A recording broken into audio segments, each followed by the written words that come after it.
Со столичного вокзала сегодня отправился в путь поезд Мену-Казахстаном. Поезд объедет весь Казахстан и посетит около 30 населенных пунктов.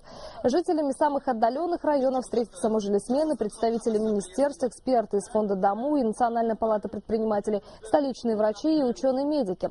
Кроме того, на местах дадут концерты известные казахстанские артисты. Искандер Хасмагалиев, Роза Рымбаева, Толкан Забирова и другие. Все они отправились в путешествие на поезде Мену-Казахстаном.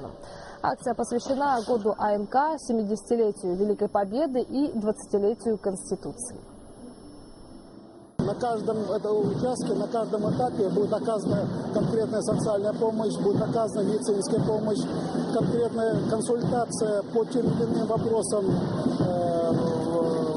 Министерства юстиции. Одним словом, весь класс работы будет направлен на оказание помощи людям. В составе поезда почти 130 человек.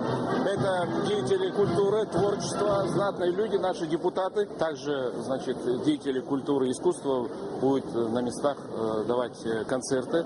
Также в составе этого поезда у нас представители Атамикен, представители наших финансовых институтов, также представители государственных органов, которые окажут практическую помощь в решении насущных вопросов, которые волнуют сегодня жителей наших населенных пунктов.